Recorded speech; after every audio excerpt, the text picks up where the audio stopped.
Morning light spilled through the open door, casting shifting bars of gold across blue ceiling planks and the scuffed desk where SlumG hunched, earphones in, fingers flying over keys.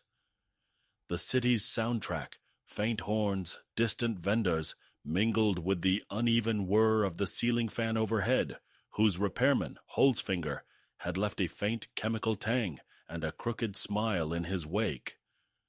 Behind SlumG, his friend scrolled a glowing phone, toes tapping to an unheard rhythm, while the digital chorus began its day.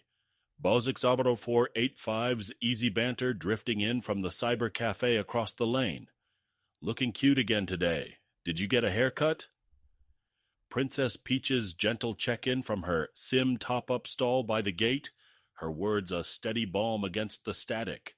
Even as digital streaks and pixelated glitches crept along the screen's bottom edge, no one missed a beat.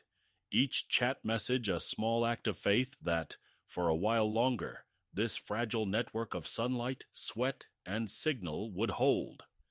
In this improvised ritual, every device hum and community greeting stitched the city's analog veins to the thrum of the global web, Mumbai's vibrancy echoing in the resilience of those determined to remain present together, however tenuous the connection. Under the ceiling fan's restless drone, the first signs of trouble twined through the morning routine, pixelated glitches crawling up from the bottom of SlumG's screen, voices crackling in and out of clarity like distant radio. SlumG frowned, glancing toward the heat-warped shell of his laptop, just as holzfinger, wiping sweat from his brow in a neighbor's kitchen, pinged the chat. Internet is broken again.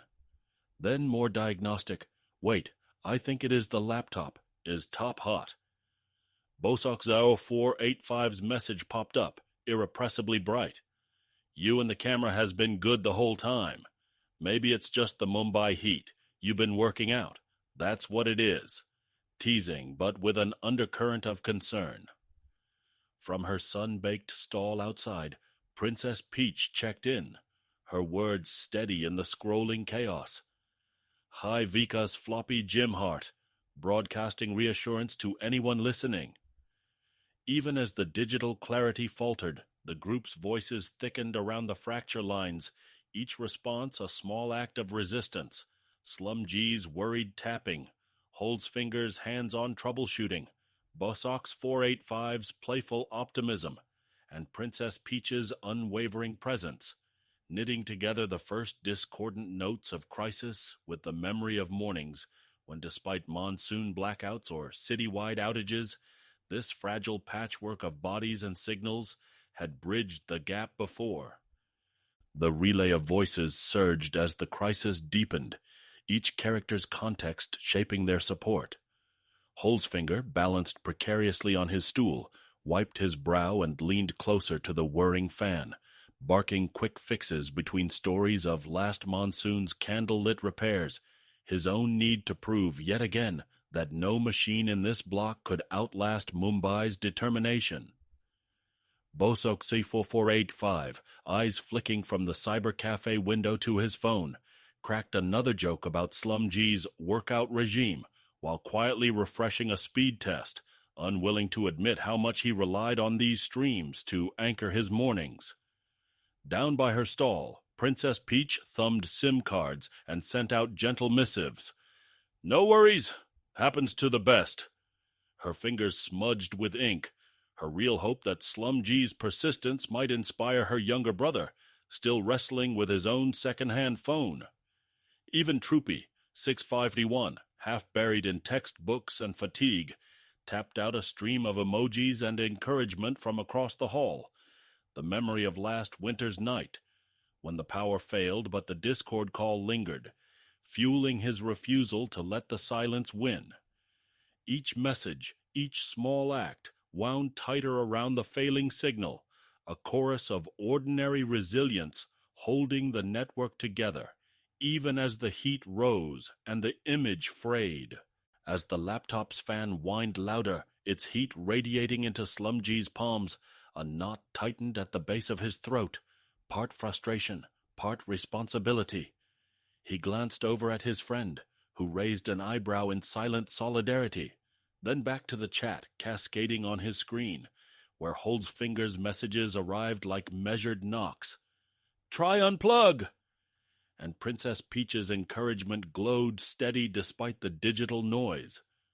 Outside the open doorway, the sunlight seemed to pulse with the room's anxiety, while from her little kiosk, Princess Peach watched the blinking light on her own router and remembered last year's monsoon, when SlumG had streamed by candlelight and half the slum had gathered outside just to catch the faintest signal.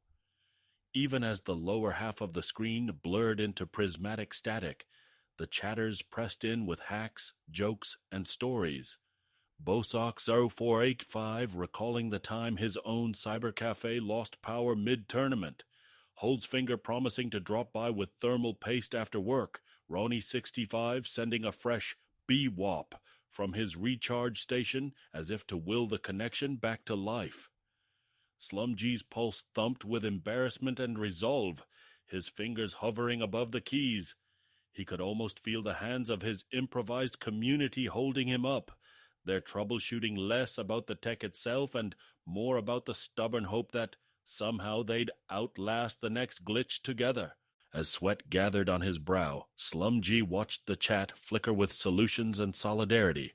Holzfinger, balancing on his neighbor's unsteady stool, relayed sage advice while checking the ceiling fan's motor, his own hands streaked with grease from a half-finished morning repair. Bosock0485, squinting through the pixel haze from his perch by the cyber cafe window, volleyed jokes in the chat to keep spirits buoyant. "Just Mumbai doing its daily roast, bro. Even the laptops want Nimbupani." Princess Peach, tending her data stall in the growing heat outside, sent steady encouragement, her messages like cool cloths on a fevered forehead. "Happens to all of us, Vikas. Keep streaming. We're here." Downstairs, Ronnie65 juggled a handful of fresh batteries and SIM cards, his voice filtering up through the courtyard. "Aye, try this hotspot, bye." While Ronnie Goat, under a flapping tarp, snapped together USB cables, already prepping for the next SOS. In this small, sunlit ecosystem, each improvised gesture, be it advice, humor, or hardware, wove the group tighter, their collective will soldering human hope to every fragile circuit. As the laptop's fan whined in protest, the room became a crucible, sunlight pooling gold on the floor, air thick with the mingled breath of heat and worry. SlumG hesitated before typing, fingers hovering as if searching for a way to hold the group together for just a moment longer. He could almost feel Holzfinger's concentrated presence above, knuckles scraped raw from morning repairs, his advice laced with stubborn hope. This wasn't just about a fan or a laptop, it was a ritual of shared survival. Princess Peach's encouragement glowed on screen.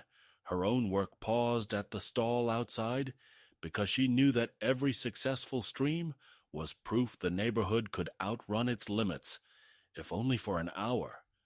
Even as disappointment threatened to choke the room, SlumG straightened, pride flickering beneath the apology he finally sent. "Sorry, homies. Technical problem."